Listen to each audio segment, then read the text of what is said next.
Muy bien, pues muchísimas gracias, José María y Ignacio, y enhorabuena por este estupendo proyecto que estáis llevando a cabo. Bueno, yo voy a intentar contaros, junto con mi compañero Íñigo, que luego también va a intervenir brevemente, pues algunas experiencias que estamos llevando a cabo en Navarra y que creo que pueden ser de interés en este momento de vuestro proyecto. En este momento o cuando sea necesario, puede ser perfectamente en el futuro. Y bueno, y por supuesto estoy encantadísimo de venir junto con mis compañeros Gustavo e Íñigo a estar un rato con vosotros. Y bueno, yo esto me lo planteo como algo pues muy distendido, de manera que cualquier cosa que queráis comentar, pues estaremos encantadísimos de contactar con vosotros. Bueno, el título que le he dado a esta charla realmente es el que me sugirió Chema, digamos, más focalizado en aspectos topográficos a la hora de prevenir la erosión del suelo, ¿no? Bueno, y por supuesto, la erosión del suelo ya sabemos que está muy vinculada a la dinámica de los fosfatos y del fósforo. Pero bueno, voy a empezar, ¿vale? Vamos allá. Primeramente voy a hablar sobre tipos de erosión de suelo en terrenos de cultivo. Esta es la manera en la que he estructurado la charla. En primer lugar, como digo, tipos de erosión de suelo en terrenos de cultivo. Hablaré también de algunas medidas,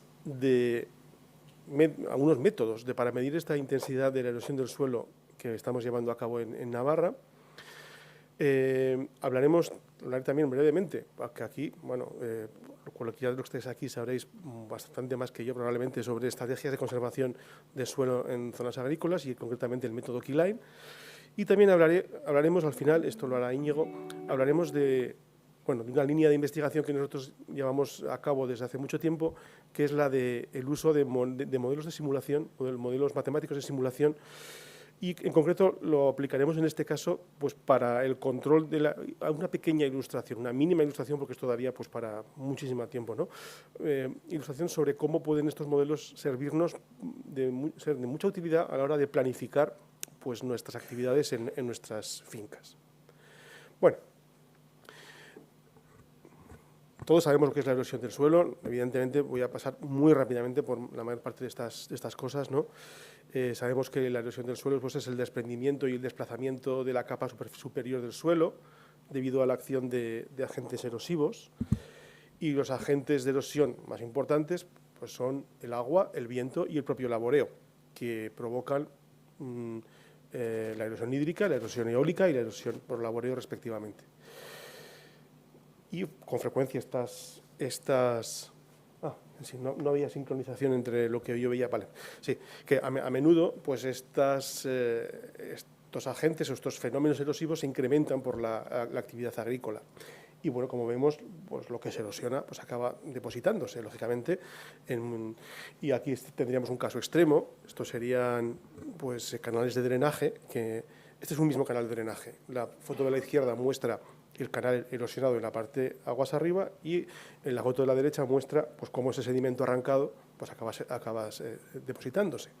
Bueno, esto es un breve ejemplo de la erosión por laboreo que, bueno, pues como consecuencia del laboreo pues, se acaba facilitando un movimiento ladera abajo del sedimento y se aprecian a veces pues, incluso bueno, pues las partes elevadas como quedan pues, desprovistas de buena parte del suelo. Este es un tipo de erosión que pasa un tanto desapercibido y que evidentemente está vinculado al cultivo de tubérculos o de bulbos, que es la erosión que ocurre cuando nos llevamos parte del suelo con el propio tubérculo, con el bulbo. Y bueno, cuando hay cultivos de este estilo puede ser muy importante. Y por supuesto la erosión por laboreo, que la tenemos como en buena medida olvidada, es también o puede ser extremadamente importante.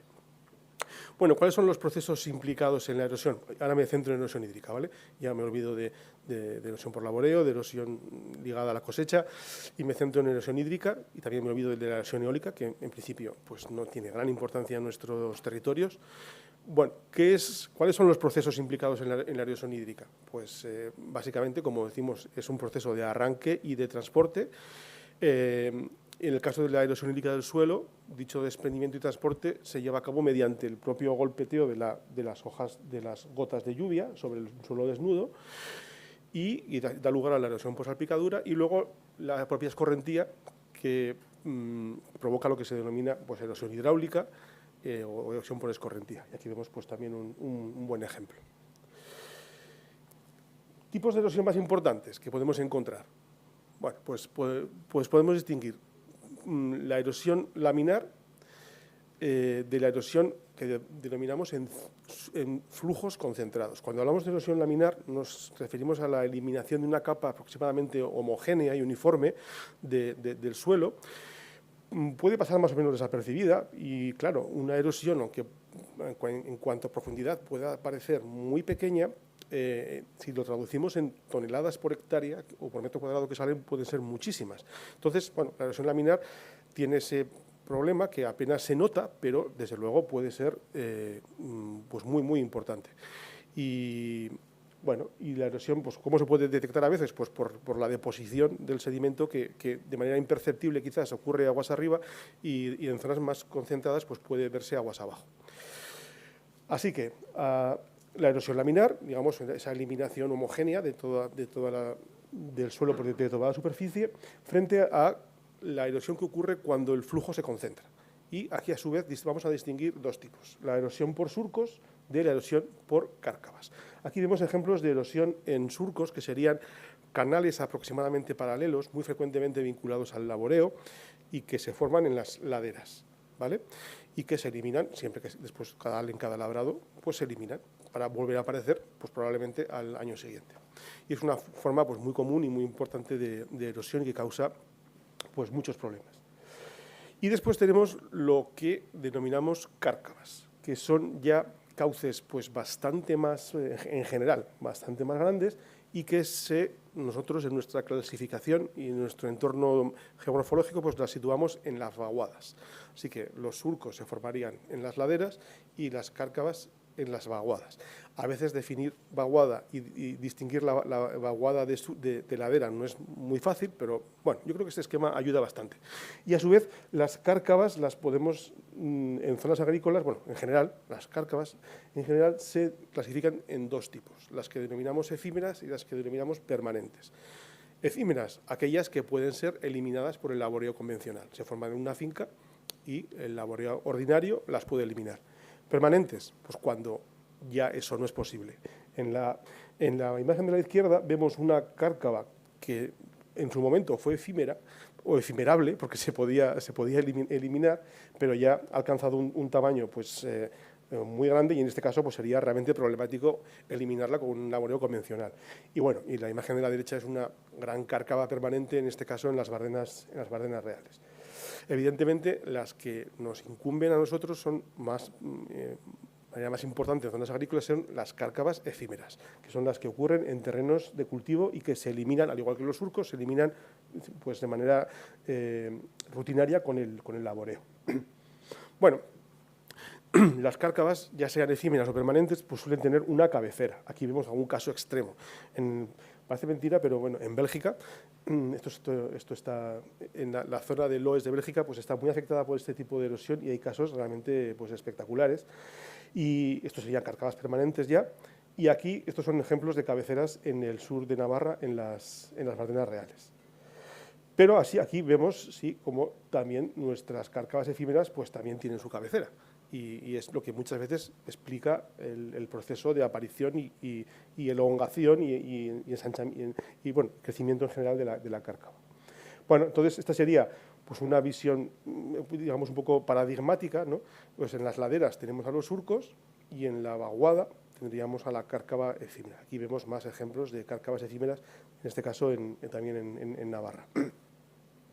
Bueno, y esto más bien anecdótico, los casos de erosión en flujos concentrados pueden ser muy graves, pero bueno, afortunadamente son puntuales, y aquí vemos pues cómo pues canales o redes de drenaje, incluso cunetas en torno a caminos, etcétera, pues se ven totalmente alterados o destruidos por lluvias intensas, si el diseño no es adecuado o es un suelo muy problemático, como es el caso.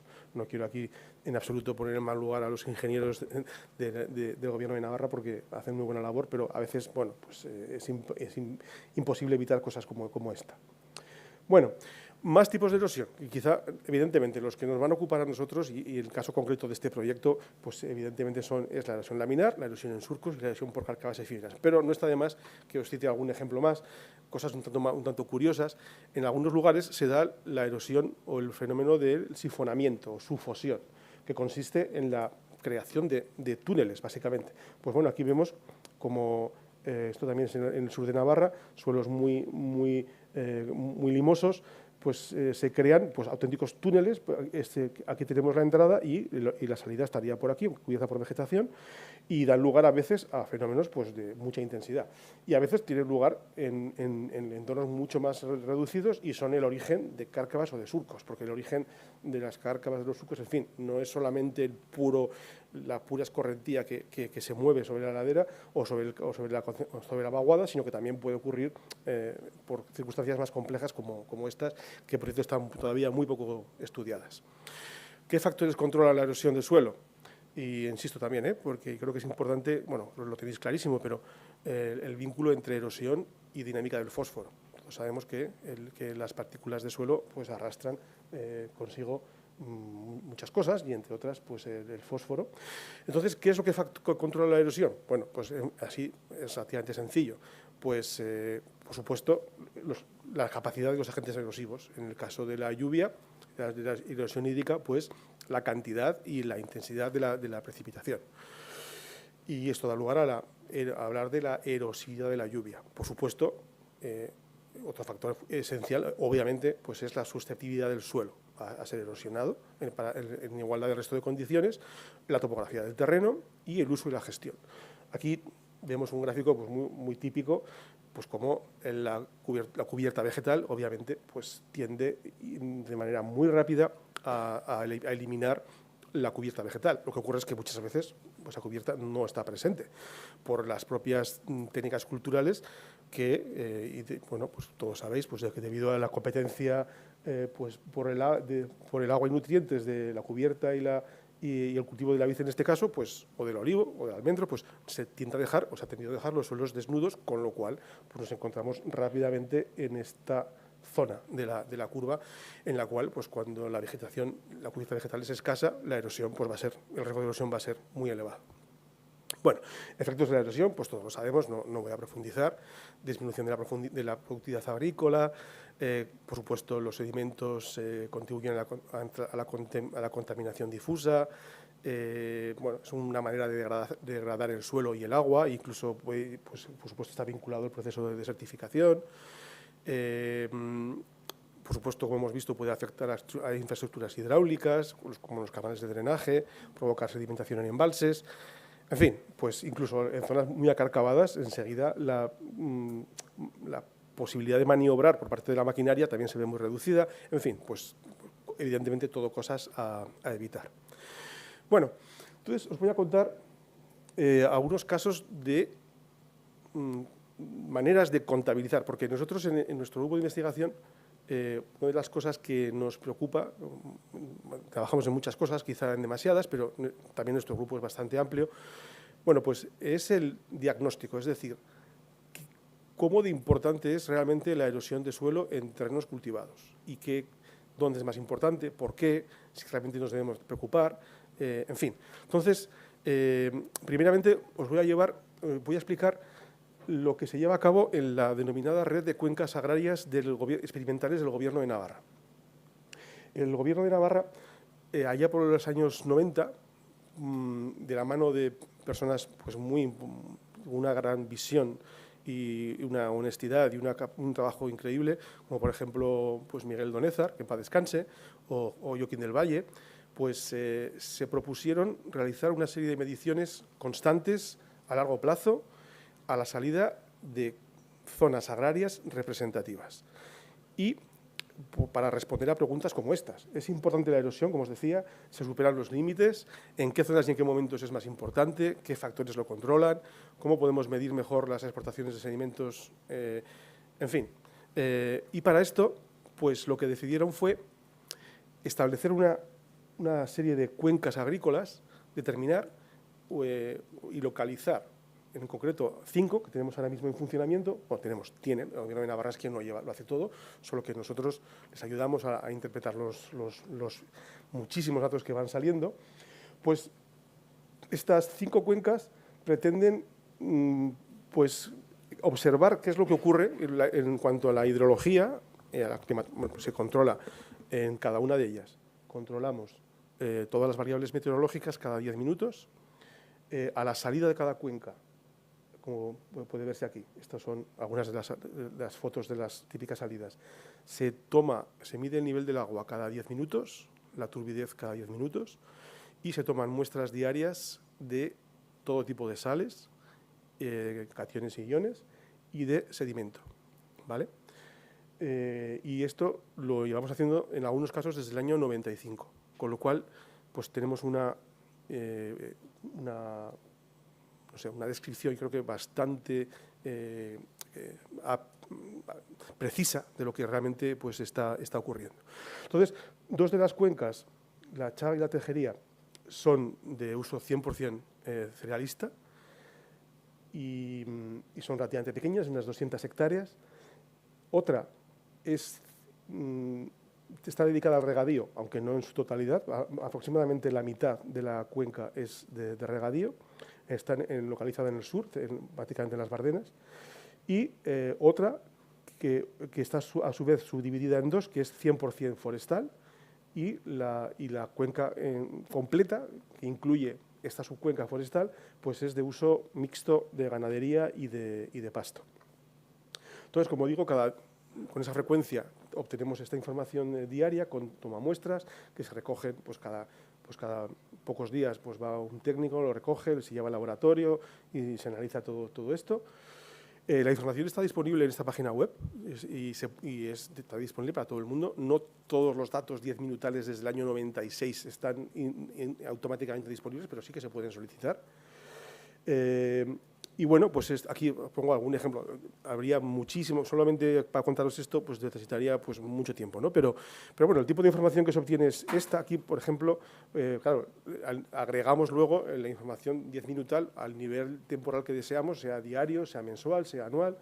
Y bueno, pues aquí vemos las representaciones de, pues tanto de precipitación como de escorrentía, como de concentración de diferentes sustancias, y luego lo integramos a nivel anual. En fin, bueno, pues y vemos cómo, por ejemplo, pues realmente ahí tenemos una enorme variabilidad interanual, estacional. La explotación de sedimentos es bastante caótica, como ya sabemos, que lo que básicamente condiciona todo pues es la escorrentía invernal. Casi toda la erosión ocurre cuando el terreno se encuentra todavía bastante desprotegido, con el cereal, por ejemplo, pues poco crecido y con la humedad muy alta. Entonces, cualquier lluvia da lugar a escorrentía y es cuando se genera pues, la mayor parte de la erosión y de los nitratos que desde luego se mueven con ella. Aquí, a grandes cifras, pues al cabo de estos años ya podemos ver cómo pues, la exportación de sedimentos en la cuenca que más erosiona es del orden de aproximadamente 4 toneladas por hectárea, que es mucho. Y hay que tener en cuenta que esto es lo que sale por la cuenca, porque lo que se queda en medio, el sedimento, lo que se llama la cross erosion, realmente lo que ocurre en zonas interiores, pues puede ser bastante más. Pero bueno, luego disminuye pues grandemente, desde luego en la parcela, en la cuenca cultivada con regadío apenas hay erosión, básicamente porque la pendiente es muy baja. En la cuenca forestal, pues podríamos pensar que casi no habría, pero sí que hay una erosión pues no despreciable. En fin, no es momento, creo, de detallar mucho en esto, pero porque sobre todo es lo que quiero transmitir es la idea de que podemos conocer bastante bien lo que está ocurriendo en distintas partes de Navarra. Entonces, lo que aquí destaco es la muy elevada variabilidad entre las diferentes zonas y para todas las variables, y especialmente para la concentración y explotación de sedimentos, y cómo se da pues, este gradiente, ¿no? Donde más erosión vemos es en cereales de invierno, pasamos a bosques y pasto, luego bosques y después donde menos estamos encontrando es en zonas de riego con pendientes bajas. Bueno, tenemos esta misma información para fosfato, para fósforo, para nitratos. Por ejemplo, aquí, pues, aquí muestro la exportación que hemos registrado en cuanto al fosfato al cabo de estos años. Y bueno, pues realmente, os soy sincero, habéis confesado que el fósforo es bastante olvidado. Pues nosotros hacemos lo mismo, quiero decir. Tenemos los datos, pero no le hemos prestado mucha atención. Así que, pero bueno, esta información está ahí y, por supuesto, si os interesa y todo lo que tiene que ver con el fósforo en estas zonas agrícolas, pues está a vuestra disposición y por supuesto que podemos, si ayuda a comprender lo que estáis haciendo, pues por supuesto que ahí está. Vale, pues esto en cuanto a las cuencas agrarias, que podría dar para muchísimo tiempo. Porque a partir de estos datos hemos hecho muchas cosas, pero yo simplemente pues me estoy limitando a contar lo que estamos midiendo. Y bueno, otro asunto que hemos llevado a cabo, llevamos a cabo hace tiempo, y es la determinación de tasas de erosión a largo plazo en viñedos de Navarra. Y esto lo hicimos ya hace bastantes años, y lo que hicimos fue pues, basarnos en una marca botánica, asumiendo que funciona y creemos que sí, que consiste en lo siguiente. Cuando, claro, que os voy a enseñar yo de viñas en La Rioja, pues absolutamente nada. O sea que, por supuesto, si detectáis cualquier cosa que pueda ser errónea o digna de comentario, pues estaremos encantadísimos. En Navarra también sabemos de vid, yo poco, pero no, nada comparado con vosotros. Entonces, partimos del hecho de que cuando se planta una viña, pues claro, se realiza el injerto y como al cabo del tiempo ese injerto pues forma un callo y asumimos que ese callo se encuentra básicamente al mismo nivel todo el tiempo. Eso lo hemos comprobado con alguna plantación de control y vimos que efectivamente pues era una hipótesis muy razonable. Total, que si yo voy al campo y mido observo ese callo y observo que se encuentra a una profundidad, a una distancia, pues por encima del nivel actual del suelo, pues toda esta distancia es la erosión que ha ocurrido, ¿vale? Esa es la hipótesis. Entonces, ¿vale? Pues desde el momento de la plantación se supone que se ha perdido toda esta altura de suelo. Entonces, lo que hace, y lo mismo ocurre con la sedimentación, porque en las parcelas, pues claro, ocurre erosión, pero probablemente en la misma finca ocurre un proceso de sedimentación que también se puede detectar de la misma manera. Aquí lo veis. Pues esta es una finca muy vieja, unas cepas, bueno, pues ya de muchísima edad, y esa estrellita roja lo que hace es localizar la posición actual del callo, y la distancia pues es la erosión que ha ocurrido.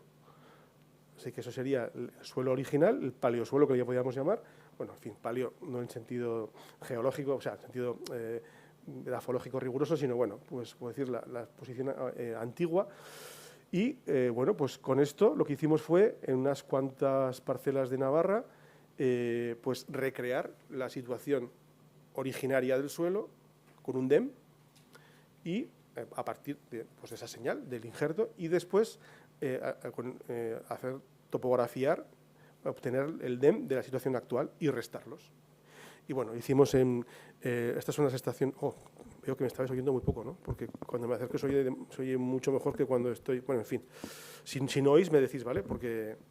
Bien, entonces, aquí son los datos meteorológicos, precipitación entre 670 y 500. Estas son las parcelas que estudiamos con sus pendientes, sus edades. Fijaos que bueno, pues conseguimos parcelas de más de 60 años y con pendientes muy variables, en fin, y con suelos muy variables. Y lo que hicimos fue eso, restar el DEM original, que se supone que se puede reproducir acudiendo a la posición del callo del suelo actual. Entonces obtuvimos mapas de erosión y de sedimentación pues muy detallados. Aquí veis un ejemplo.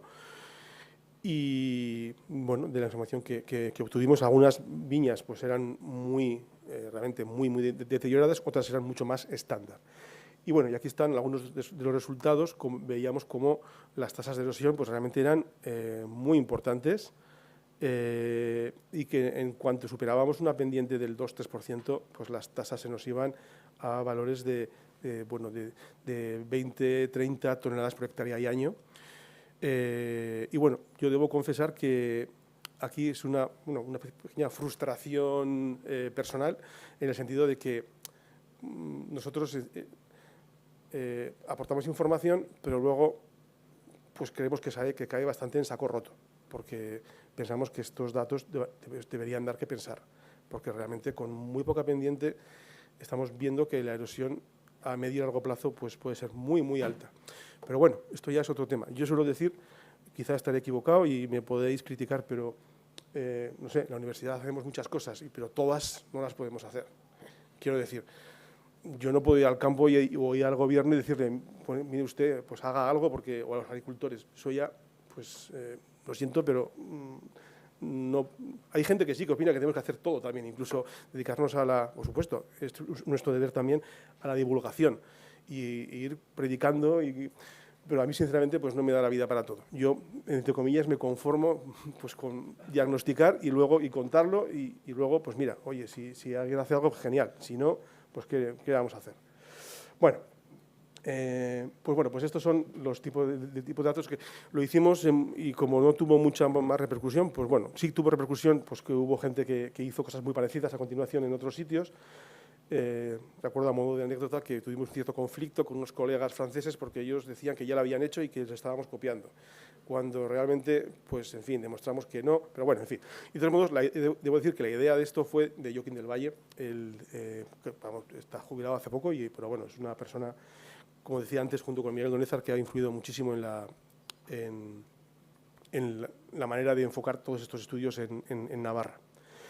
Bueno, seguimos hablando de otras maneras de medir la erosión, para medirla y para luego hacer otras muchas cosas, porque por ejemplo, bueno, os he contado con estos datos que obtuvimos con esta erosión en viña, pues contrastamos si el modelo Rusle era capaz de producirlo, y realmente nos quedamos muy sorprendidos porque el nivel de ajuste entre lo que habíamos encontrado al cabo de esos 10, 20, 40, 50, 60 años y la predicción de Rusle era muy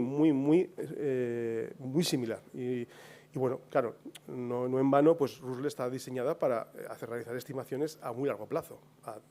El diseño de Russell y de USLE pues es para eso, para hacer estimaciones a muy largo plazo.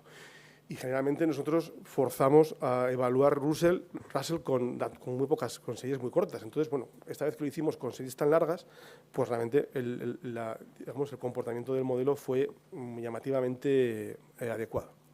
Bueno, otra línea que estamos siguiendo es la de la medición y caracterización y modelado de erosión por cárcavas efímeras. Y bueno, esto ha sido la tesis de Íñigo Barberena, que luego os va a hablar, pero bueno, para evitarle. Bueno, os lo explico yo, él luego os va a explicar otras cosas. Entonces, otra cosa que hicimos, que estamos haciendo y que seguimos con este experimento, es ver qué es lo que condiciona la aparición y el crecimiento de las cárcavas efímeras. Y para ello elegimos una parcela, la hemos mantenido con laboreo convencional y sin vegetación, de manera que cada vez que llovía un poco íbamos con un dron y Íñigo hacía un vuelo con ayuda pues, de otros colegas, de Karel, etcétera. Bueno, y también hemos colocado un pluviógrafo, sensores de humedad, y obteníamos un DEM extremadamente detallado que cuesta un montón de tiempo procesar, aunque solo sea una parcela pues, muy pequeña. Y obtenemos pues, ortomosaicos, obtenemos modelos de elevación digital y bueno, estos son datos antiguos, hay todavía muchos más vuelos, de manera que bueno, cada vez que llovía, esta es la precipitación, iban porque yo pues no he ido, ciertamente, he ido al campo muchas veces, pero para esto en concreto pues no, pues hacían un vuelo y obteníamos pues eso, unos DEMS extremadamente detallados que permiten pues explicar desde el momento cero hasta pues, todos los momentos posteriores cómo va evolucionando la cárcava. Y esto pues, nos sirve para ver si, por ejemplo, efectivamente las cabeceras juegan un papel esencial o no, si basta cualquier lluvia para generar una cárcava o hace falta que llueva bastante, o cómo tiene que estar la humedad del suelo, cómo de húmedo tiene que estar el suelo y en comparación, en conjunción con la precipitación para que aparezca la cárcava, qué papel juegan el laboreo, los surcos que crean la propia maquinaria, en fin. Y, por supuesto, evaluar modelos de simulación, de los que os va a hablar Íñigo enseguida, que si son capaces o no de simular esto y cómo los podemos utilizar pues, para gestionar mejor el territorio. Todo esto es lo que estamos realizando en este experimento. Bueno, aquí veis, ¿vale?, alguna foto. Ahora tenemos más y más bonitas y con más tiempo, pero bueno, pues algo de la evolución temporal de esta red de cárcavas. Como digo, bueno, no está mal esto, pero tenemos mucho mejor todavía. Bueno, y aquí pues vamos viendo cómo evoluciona la longitud total de la red de cárcavas y la vinculamos con la precipitación y con la humedad. Bueno, pues vemos cómo va pues, a golpes, pero en fin, se está rompiendo algún mito. Se pensaba que prácticamente toda la erosión por una cárcava en un año se debía a una lluvia, que luego prácticamente no crecía. Pues no, aquí estamos viendo cómo realmente la red va creciendo de manera muy cercana, ligada a la precipitación, aunque no sean grandes golpes de precipitación. Bueno, por supuesto podemos obtener secciones transversales muy detalladas y hacer un montón de... Bueno, aquí vemos cómo efectivamente pues las cabeceras, que son esos cambios abruptos que tenemos en el extremo aguas arriba, pues juegan un papel absolutamente determinante. Lo que está creciendo, lo que está haciendo que se elongue esa cárcava es el movimiento de esas cabeceras, de esos cambios abruptos que tenemos en el extremo superior, ¿vale? Bueno, y desde luego vemos la enorme complejidad que tenemos, aunque sea una parcela pequeña, casi sin vegetación. Bueno, pues vemos que tienen lugar montones de cosas simultáneamente. Pues, por ejemplo, aquí se ven como mini cabeceras que a su vez van migrando. Tenemos el efecto del laboreo, como os decía, pues las huellas que va dejando pues, en la sembradora o el apero que sea, cómo tenemos zonas de bifurcación, cómo tenemos zonas de deposición y todo esto, pues nada, que esto que tendrá, no sé, pues pocos cientos de metros cuadrados o algunas decenas. En fin, entonces nos lleva a la reflexión que intentar modelizar esto y simularlo pues es realmente pues, un reto muy importante. Bueno, no en vano, así a modo de comentario, pues es el modelo Russell lo que hace es integrar todo esto cuando las cárcavas no, pero la erosión por surcos y laminar, los experimentos que dieron lugar a la base de datos que a su vez permitió generar el modelo Russell, pues incluye erosión laminar y erosión en surcos, todo junto, de manera que ellos dijeron, bueno, aquí esto no hay manera de o lo miramos de manera agregada y puramente experimental y empírica, o es imposible en los años 40, 50, 60 de producir un modelo que sea capaz de predecir, ¿no? Pero bueno, ahora sí que hay modelos mucho más capaces y pueden incluso atreverse con todo esto, pero bueno, eso es otra historia. Bueno, esta parte de la presentación la ha preparado nuestro compañero Gustavo y lo que hemos hecho es simplemente pues, hacer, insisto, aquí vosotros creo que vais a saber mucho más que nosotros, pero bueno, ya que la obsesión, digamos, es limitar la erosión, limitar la escorrentía, bueno, pues vamos a hacer un pequeño repaso de qué técnicas existen, las conocéis, hay muchas, pero vamos sobre todo a centrarnos en las medidas más mecánicas, porque luego Ana nos va a hablar de cubiertas, que es todo un mundo, un universo complejísimo e interesantísimo. Pero, bueno, nosotros, Chema me dijo que si pudiéramos centrarnos en aspectos topográficos, pues mucho mejor. Y pues vamos a decir alguna cosa, ¿no? Es que aquí estamos viendo pues, en global, pues cuáles serían las estrategias convencionales que todos conocemos para controlar para conservar el suelo. Pero las más basadas en topografía pues serían, pues, ¿qué os voy a decir? ¿No? Pues el cultivo por curvas de nivel, las terrazas o bancales, en la introducción de canales o de zanjas de infiltración, en fin. Vamos a hacer un pequeño repaso. Bueno, aquí en general, pues no sé si estaréis de acuerdo o no. Y aquí también, insisto, esto puedo verlo como un coloquio porque yo en esto no me considero para nada un experto. En otras cosas igual sí, pero concretamente en medidas de control pues aquí creo que sabéis muchísimo más que yo. Así que esto, si lo queréis plantear como un coloquio, una discusión, y si queréis decir que no tengo ni idea y que esto está mal, pues no pasa nada, porque es posible. Entonces, quizás aquí se sugiere que las medidas agronómicas deben ser las las preferentes, ¿no? Básicamente porque son mucho menos costosas. Ya veréis que en cuanto empezamos a hablar de terrazas, de canales, de laboreo especializado como es el que se lleva a cabo con el Keyline, pues hablamos de cosas mucho más complejas y mucho más costosas. Entonces, bueno, en principio, pues estas medidas agronómicas que todos conocemos, pues cabe pensar que deberían ser como las primeras a utilizar.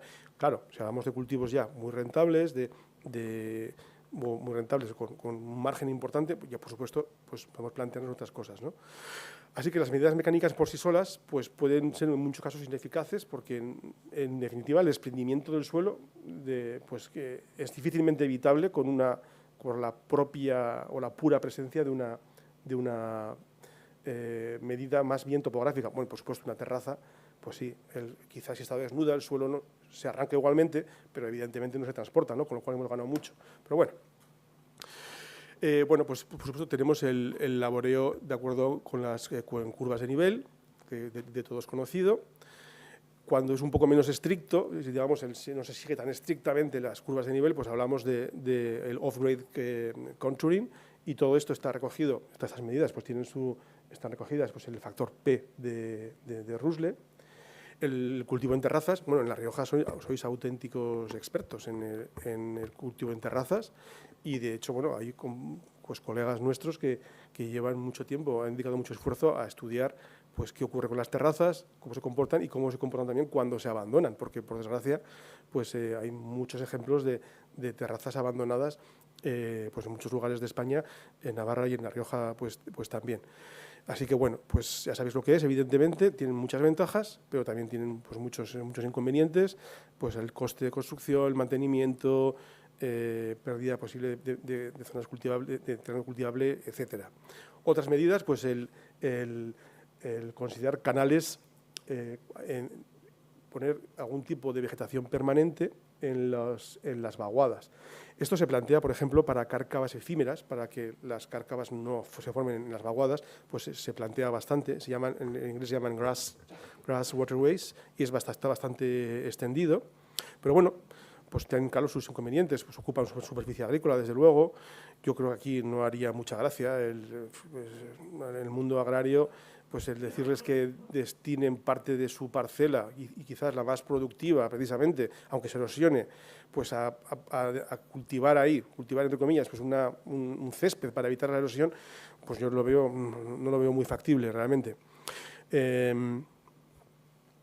Bueno, en fin, pues como bien sabéis, hay una serie de medidas que permiten pues, controlar la erosión de muchos tipos, unas son más agronómicas, otras más basadas en intentar controlar la topografía. Y bueno, uno de los métodos que ahora más en boga es el método Keyline.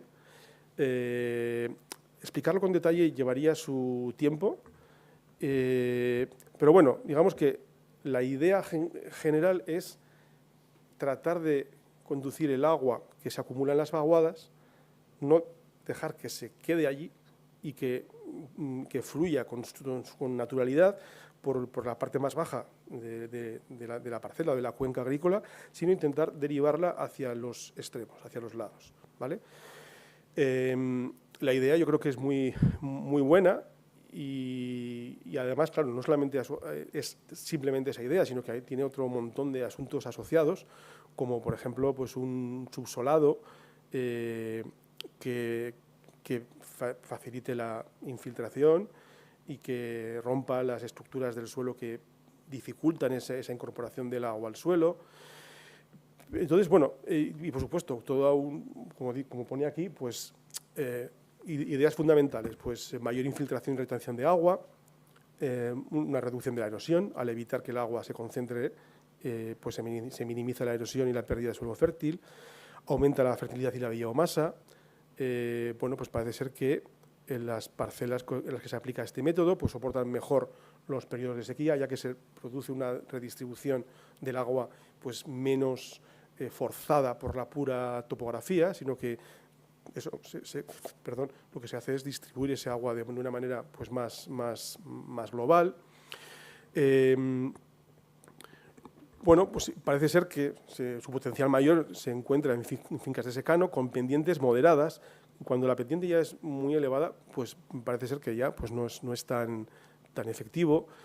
Luego sería particularmente interesante en climas mediterráneos, en cultivos de olivar, de viñedo, en cultivos leñosos que sufren más con el estrés hídrico invernal, en zonas con suelos compactados que son más proclives a no infiltrar la precipitación de manera tan ágil.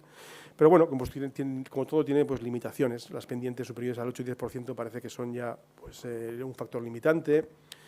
Si los suelos son saturados o tienden a saturarse fácilmente y son poco profundos. En fin, luego tiene pues, su técnica particular de incluso sus aperos asociados por este señor, Yeomans, que es el inventor de esto. Aquí, por lo que he visto, es algo que todavía está en sus inicios, que la gente más o menos sabe de qué va. Aquí me consta que en La Rioja pues hay fincas que ya están poniéndolo en práctica y según me comentaba José María, pues parece ser que con muy buenos resultados, pero yo creo que está todo por hacer. Y por lo poco que he podido ver, las publicaciones que de manera rigurosa reportan sobre el comportamiento de esta medida a largo plazo son muy escasas. Pero vamos, yo desde luego no voy a ser quien ponga la más mínima pega en absoluto, o sea, pero eso sí, parece ser que tenemos que probar todavía, que queda bastante por hacer. Aquí, bueno, pues aquí sí, en esta imagen de aquí, creo que se ilustra bastante bien cuál es la filosofía, que al labrar, ya no siguiendo las curvas de nivel, sino siguiendo lo que se llama la línea clave, bueno, pues se consigue que la escorrentía pues fluya de estas zonas de vaguada hacia zonas de ladera que se encuentren ya algo más aguas abajo. Y entonces esta sería la idea. Pero bueno, explicar el keyline, dónde situar el key point, que es el punto donde la filosofía es que la topografía de una cuenca agrícola es tal que en su extremo superior, pues si consideramos la vaguada, el extremo superior de la vaguada, aguas arriba, en él la pendiente es mayor y luego se aplana. Entonces el key point consiste en buscar justamente el punto en el cual esa tendencia se invierte. Tenemos la pendiente más pronunciada, pasa a ser ya una pendiente más, una pendiente menor. Entonces el key point justamente es ese punto de inflexión entre la ladera, la pendiente más pronunciada y la parte más horizontal. Y a partir de ahí, de ese key point, se lanza, ahí sí, una curva de nivel propiamente dicha y el laboreo se supone que debe hacerse paralelo a esa key line, que solamente es curva de nivel en ese punto, luego ya no lo es. Y esa diferencia es la que posibilita ese flujo desde las zonas de la vaguada un poco más elevadas hacia las zonas laterales, ya no de vaguada, pero un poquito topográficamente menos elevadas y distribuyendo el agua de esa manera. Esta sería la filosofía. Y bueno, ahora voy a ceder la palabra a mi compañero Íñigo, que es doctor ingeniero agrónomo desde hace poco, pero bueno, ya está pues, estrenándose en muchas diferentes tareas. Y nos va a hablar, yo voy a hacer una mínima introducción, nos va a hablar de modelos de simulación, que yo sé que es algo que enseguida que hablamos de modelos ya saltan un montón de alarmas, pero no os asustéis. Mi lucha personal, se lo comentaba antes a Chema, es intentar que estas herramientas cada vez sean más utilizadas por la administración y por los particulares y por las empresas, porque antes realmente hay que reconocer que hasta hace no mucho tiempo pues estas herramientas informáticas eran todo menos amigables, eso es así. Pero ahora, bueno, pues esto está cambiando y cada vez es posible, es más factible el utilizarlas de manera rutinaria. Y, claro, dado que nosotros no tenemos una gran experiencia tenemos más bien muy poca experiencia en medidas de control y más concretamente medidas topográficas, pues se nos ocurrió que estas herramientas nos pueden servir para ilustrar precisamente de manera rápida y sin experimentación, pues cómo responderían los terrenos a efectos más topográficos. Pero bueno, entonces ya le dejo a Íñigo para que, por favor, pues continúe con la charla con la que acabaríamos ya.